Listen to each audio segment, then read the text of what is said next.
इस शदीद गर्मी के मौसम में हम ख़वातीन कभी-कभी इतना थका हुआ और लेज़ीनेस महसूस करती हैं कि फिर घर के काम हमें बोझ लगने लगते हैं। दिल करता है हम सब कुछ छोड़-छाड़ के बैठ जाएँ। यकीनन आजकल बहुत सारी बहनों के साथ ये प्रॉब्लम्स होंगी, इसलिए आज मैं आपके साथ शेयर कर रही हूँ कुछ छोटी-छोटी सी ऐसी बातें और आदतें, जिनको अगर आप एक दफ़ा अपनी लाइफ़ का हिस्सा बना लो, तो उसके बाद घर और किचन के काम बहुत ही टाइमली और ईज़िली आप मैनेज कर लोगे। सिर्फ़ 3 चीज़ों से मैंगो आइसक्रीम बनाना आपको मैं बताऊँगी और आपके साथ अपनी किचन की बेहतरीन सी रूटीन शेयर करने वाली हूँ और आपके कमेंट के आंसर भी करूँगी आज के व्लॉग में। हर बार की तरह ये व्लॉग भी बहुत इन्फॉर्मेटिव है। आपने बस व्लॉग को पूरा देखना है बिना स्किप करे। किसी भी पॉइंट पे आपको आज का व्लॉग पसंद आए तभी एक लाइक और चैनल को सब्सक्राइब करिएगा। अस्सलाम वालेकुम, क्या हाल-चाल है? कैसी है मेरी प्यारी सी यूट्यूब फैमिली? उम्मीद है जी आप सब खैरियत से होंगे। अल्लाह का शुक्र है मैं ठीक हूँ, अल्हम्दुलिल्लाह। सबसे पहले तो जी बहुत ज़्यादा शुक्रिया आप सबके प्यार और मोहब्बत का। मेरी बेटी की बर्थडे के व्लॉग में आप सबने इतना प्यार दिखाया, इतनी ज़्यादा बेस्ट विशेज़ भेजी हैं, इतना दुआएँ दी हैं। अल्लाह ताला आप सबकी दुआओं को कबूल करे। आमीन। Thank you so very much, बहुत शुक्रिया। यहाँ पर जी सुबह की साफ़-सफ़ाइयाँ चल रही हैं मेरे घर में। सबसे पहली आदत तो आपकी यही होनी चाहिए कि ये जो साफ़-सफ़ाई है ना सुबह की, इनको जितना हो सके अर्ली मॉर्निंग में ख़त्म कर दो। वही बात है कि आप अपनी सुबह का आगाज़ जितना जल्दी करोगे ना, उतना ही आप ईज़िली और टाइमली मैनेज कर सकोगे। पहली आदत तो आपकी यही होनी चाहिए। हानिया के जो बर्थडे के बलून्स लगे हुए थे, वो काफ़ी हद तक ना हट गए थे। तो फिर मैंने कहा कि चलो इनको सारा ही मैं हटा देती हूँ। एक-एक, दो-दो करके वो गिर रहे हैं। तो वो हटा के मैंने बाहर बच्चों को खेलने के लिए दे दिए हैं। देन मैं इधर रूम की तरफ आ गई हूँ, यहाँ से समेटती हूँ सब कुछ। अच्छा, दूसरी एक बड़ी वजह होती है जिससे हम अपनी एनर्जी इतनी डाउन कर देते हैं और बहुत ही थका हुआ फिर महसूस कर रहे होते हैं, वो ये कि हम गैर ज़रूरी चीज़ों के बारे में ना बहुत सोचते हैं। जैसे कि ये मेरे रूम में मतलब पूरे घर में हमने व्हाइट वॉश अभी रिसेंटली करवाया, आपको पता है। लेकिन उसके बाद भी ना मेरा काफ़ी कुछ प्लान चल रहा है कि मैं रूम में ना ज़रा थोड़ा-सा और कुछ करूँगी। बहुत ज़्यादा नहीं, लेकिन हाँ, कुछ प्लानिंग की हुई है। लेकिन क्या है ना कि अभी इतना गर्मी का टाइम है कि इन सारे कामों को करने में ना अच्छी खासी एनर्जी लग जाती है कि आप जो डेली के काम कर रहे होते हैं ना, फिर वो भी रह जाते हैं। जब आपकी एनर्जी वहाँ पे लग जाती है, तो फिर आप थक जाते हो। तो इसलिए ना अभी फ़िलहाल के लिए मैंने उन सारे कामों को अभी साइड पे किया हुआ है कि जो ज़रूरी काम है ना, एटलीस्ट सिर्फ़ उन्हीं पे ध्यान दिया जाए और इस मौसम में ना यही सही रहता है।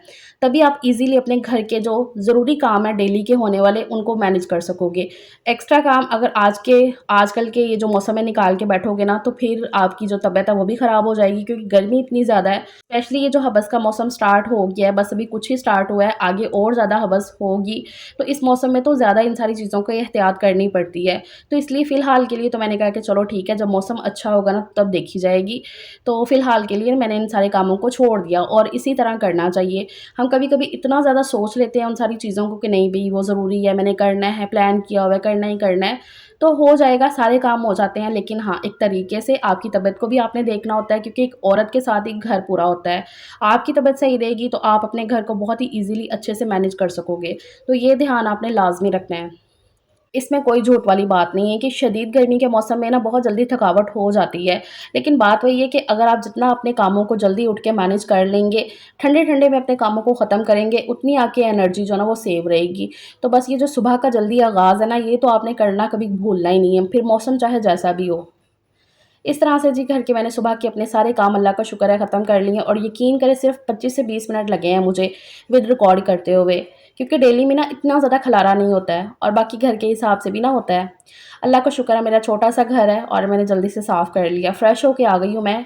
अच्छा, मुझे ना 3-4 दिन से लगातार ये एक ही कमेंट आ रहा है कि आप ही 3-4 दिन से नहीं बल्कि ज़्यादा ही दिन से बोल रहे हो कि आप वो जो क्रीम आपने बताई थी, मैंने एक दफ़ा अपने व्लॉग में ये लगाई थी क्रीम, इसको मैं एज़ अ बीबी क्रीम बोल लो कि मैं यूज़ करती हूँ। तो वो मुझे पूछ रही थी कि भई इसका नाम आप अच्छे से मुझे दिखा दें, बता दें। तो फिर मैंने कहा कि चलो आज मैं बता देती हूँ, हालाँकि मैं लगा बिल्कुल नहीं रही हूँ क्योंकि ये जो गर्मी का मौसम है इसमें कुछ भी दिल नहीं करता, सिवाय एलोवेरा जेल के, सिर्फ़ मैं वही लगाती हूँ।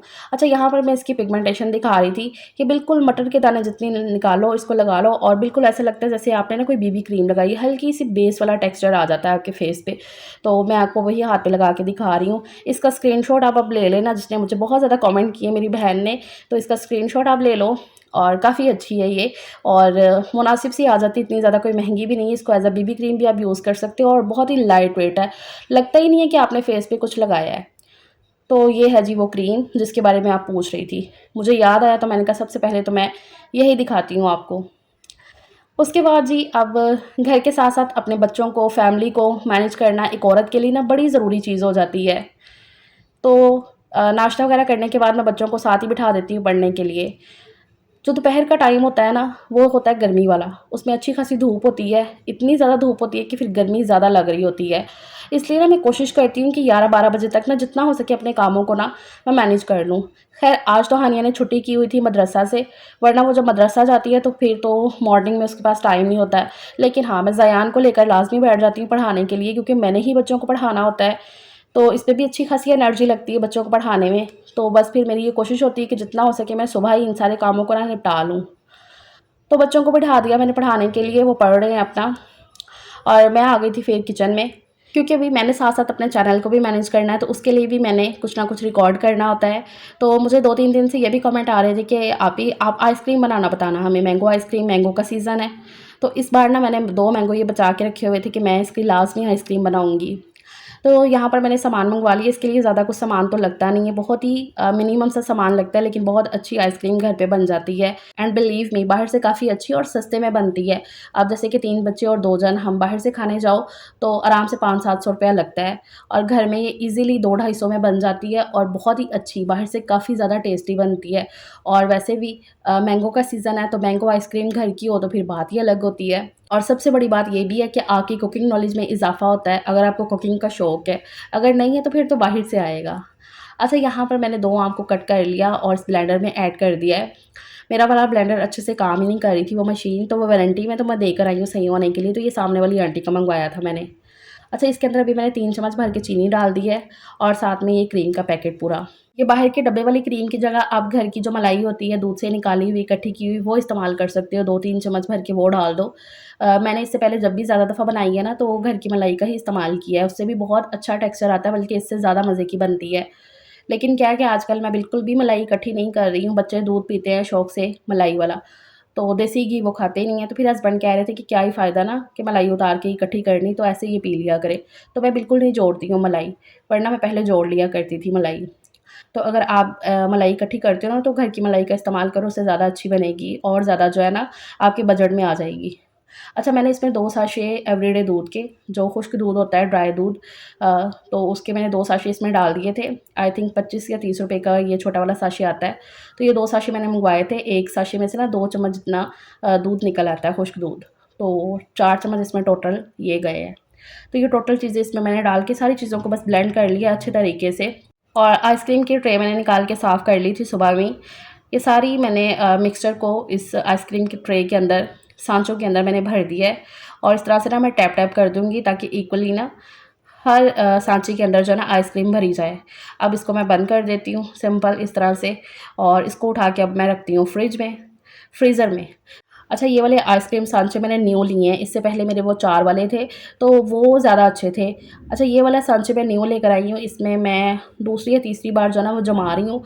एक दफ़ा का एक्सपीरियंस मेरा बहुत अच्छा रहा है कि अच्छे से निकल आई थी, तो आज का आगे चल के मैं आपको दिखाती हूँ कि आज का क्या हुआ। ख़ैर अभी तो मैंने उसमें सांचों में भर के तो उसको मैंने फ्रीज़र में रख दिया है। जो ब्लेंडर के अंदर थोड़ी-सी रह गई थी ना वो मिक्सचर, दूध, क्रीम ये वो, तो उसके अंदर मैंने थोड़ा-सा दूध ऐड करके ना तो उसको ब्लेंड कर लिया था, तो वो शेक बन गया। कोई भी चीज़ वेस्ट नहीं होनी चाहिए। तो मैंने हानिया को दे दिया पीने के लिए। वैसे भी ये जो गर्मी का टाइम है ना, इसमें जितना हो सके लिक्विड खुद भी पियो और अपने बच्चों को भी पिलाओ। और इतना प्यारा मौसम हो गया था, एकदम से ना आँधी आ गई और बादल आ गए थे। बारिश तो नहीं हुई इतनी, लेकिन हाँ, हवाएँ चलने लग गई और मौसम इतना प्यारा हो गया कि गर्मी जो है ना ऐसे फटाक से जिसे कहते हैं ना, आजकल ऐसा ही मौसम चल रहा है। इधर से बारिश आती है, हवाएँ चलने लगती हैं, तो गर्मी का ज़ोर काफ़ी हद तक टूट जाता है। अब इतना अच्छा मौसम हो जाए ना, तो फिर दिल करता है खुद ब खुद ही कुछ चुटर-पुटर सा खाने को, कुछ मज़े का। मेरे चुटर-पुटर कहने पे ना आप सबको हँसी भी आती होती है, मेरी कुछ बहनों को, कि आप ये चुटर-पुटर क्या? अच्छा, मैंने कहा कि चलो पास्ता बना लेते हैं, बच्चों को बड़ा पसंद भी है और अच्छा भी लगता है। और कोशिश ये किया करें कि इस तरह का जब मौसम हो ना, तो बच्चों को जो उनकी पसंद का है या कुछ एक्स्ट्रा आपको लग रहा है बनाने वाला, तो तब बना लिया करें। एक तो बच्चों की ख्वाहिश पूरी हो जाती है, उनका जो दिल कर रहा होता है रूटीन से हट के हो जाता है उनके लिए, और आपको भी ना कुकिंग करके फिर मज़ा आता है। वही रोज़ाना की रोटी, सब्ज़ी, सालन बना-बना के ना आप खुद भी कहीं न कहीं उकता जाते हो। इस तरह के जो छोटे-छोटे से बदलाव होते हैं, आपको ज़िंदगी में काफ़ी कुछ सिखा देते हैं। चीज़ें आप पे ना बर्डनाइज़ नहीं होती हैं, आप काफ़ी हल्का महसूस करते हो कि जब आप ज़िंदगी में हर दिन कुछ नया करते हो। चलो हर दिन भी ना हो, लेकिन हाँ, कभी-कभार के लिए ये जो कुछ नया ना आपके लिए काफ़ी अच्छा साबित होता है। अच्छा, इस बार ग्रॉसरी करते हुए ना मैं ये लेकर आई थी, ये व्हाइट सॉस मिक्स है। मेरे सजील को व्हाइट सॉस पास्ता काफ़ी पसंद है, तो फिर मैं लेकर आई। मैंने कहा इसका इस्तेमाल करेंगे, फर्स्ट टाइम देखेंगे ये कैसा है।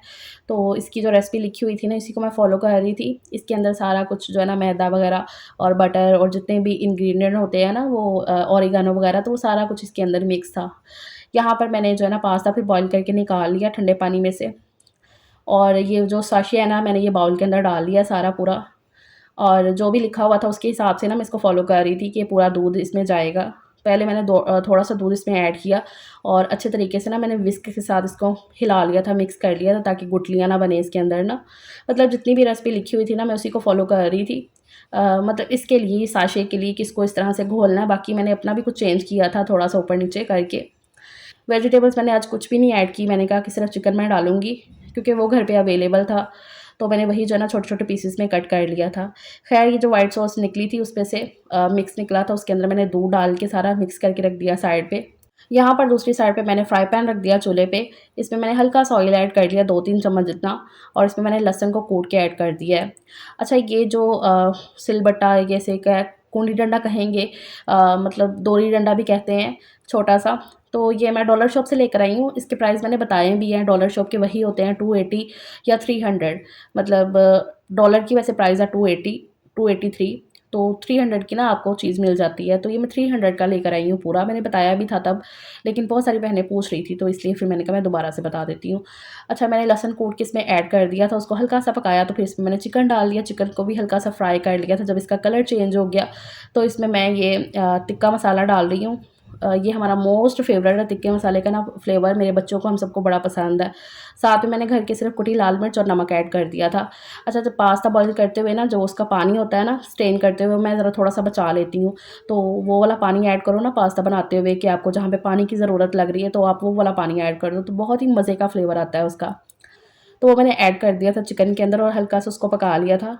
उसके बाद मैंने ये कढ़ाई में थोड़ा-सा ऑयल ऐड करके, तो वही जो मैंने व्हाइट सॉस मिक्स बना के रखा हुआ था दूध के साथ, वो इसके अंदर सारा डाल के ना उसको थोड़ा-सा पका लिया था। हल्का-सा जब ये गाढ़ा हो गया ना, तो बस ये पास्ता मैं इसमें डाल देती हूँ, इस तरह करके। और नहीं, पास्ता नहीं चिकन जो मैंने पका के रखा हुआ है ना, ये मैं इसमें सारा डाल दूँगी। इस बार मैंने कोई भी वेजिटेबल का इस्तेमाल नहीं किया, चिकन ही मैंने सारा डाल दिया था। और इसमें ये बॉयल किया हुआ साथ ही मैंने पास्ता ऐड कर दिया है, अच्छे से मिक्स कर लूँगी। अच्छा, पास्ता बॉयल करते हुए हमेशा जो है ना पानी के अंदर कुकिंग ऑयल और हल्का-सा नमक डाल दिया करें। नमक से एक तो होता है इसमें ज़रा टेस्ट आ जाता है, और कुकिंग ऑयल से ना वो ज़रा खिला-खिला रहता है, जुड़ता नहीं आपस में। और पानी में से ना लाज़मी निकाल लिया करें बॉयल करने के बाद ना ठंडे पानी में से, जैसे कि नॉर्मल जो टैप वाटर होता है। इस तरह से जी व्हाइट सॉस पास्ता बन गया था। ख़ैर बनाने के बाद मुझे ये फ़ील हुआ कि नहीं, जो घर की मैं सॉस बनाती हूँ ना व्हाइट सॉस, वो ज़्यादा अच्छी बनती है। तो ये वाली इतनी पसंद नहीं आई हमें। ख़ैर गुज़ारा हो गया था, अब लेकर आई थी तो उसको वेस्ट तो नहीं करना था। ये है कि चीज़ों का ज़रा पता चल जाता है। और ठंडे-ठंडे मौसम में ना मेरा बहुत ही अच्छा मज़े का पास्ता बन के तैयार हो गया है। मैं बच्चों को खिलाती हूँ। मुझे इस तरह की चीज़ें इतनी पसंद नहीं है, मुझे और हस्बैंड को। बच्चे ज़रा शौक से खाते हैं, उन्हीं को ज़्यादा ये पसंद होती हैं। हाँ, मैंने चख लिया था, खाया था थोड़ा-सा, लेकिन हाँ, बच्चों ने माशाल्लाह से पेट भर के अच्छे से वही खा लिया था। अब इस टाइम पे ना रात के टाइम बच्चों का, स्पेशली ज़यान का पेशेंस लेवल ना टूट गया था कि मम्मा आइसक्रीम बनी कि नहीं? मैंने कहा अच्छा अभी निकाल के चेक करते हैं। तो मैंने निकाली तो जम गई थी। हस्बैंड आए, खाना-शाना उन्होंने खा लिया था। मैंने कहा कि चलो अभी मीठे में यही चेक करते हैं। अभी आइसक्रीम को और टाइम लगता, मतलब कि 2-3 घंटे और मैं ज़रा रखती फ्रीज़र में, तो और ज़्यादा अच्छे से जम जाती। लेकिन अभी जितनी जमी हुई थी ना, भई बच्चों से सब्र नहीं हो रहा था, तो मैंने कहा कि चलो अभी निकालते हैं, चेक करते हैं और आपको भी मैं दिखाती हूँ। अब इसको और टाइम लगना था, फिर ये अच्छे से जम जानी थी। फ़िलहाल ये इस तरह की भी हो गई थी। इसके ऊपर ना इस टाइम पे आप पिस्ता वगैरह डाल सकते हो, लेकिन ये ऐसे भी काफ़ी टेस्टी लगेगी। तो मैंने बच्चों को निकाल के ऐसे दे दी थी, और बाकी हमने जो ना स्पून के साथ भी ना सबने मिल-जुल के इस तरह से खा लिया था, जैसे हम बाहर खाते हैं। बाकी इन सांचों की जगह पे वो जो डिस्पोजेबल डब्बे होते हैं ट्रांसपेरेंट, उनमें भी आप जमा सकते हो। मुझे लगता है उनमें ज़्यादा अच्छी और जल्दी जम जाएगी आइसक्रीम। तो मैंने सोचा हुआ है नेक्स्ट टाइम मैं उसी में ट्राई करूँगी। अगर आप करना चाहो तो उस पे करना ट्राई, और मुझे बताना फिर कि कैसी बनी है। चलो फिर ये व्लॉग का एंड करते हैं। उम्मीद है आपको वीडियो अच्छी लगी होगी। अपना ख़्याल रखिएगा। Take care.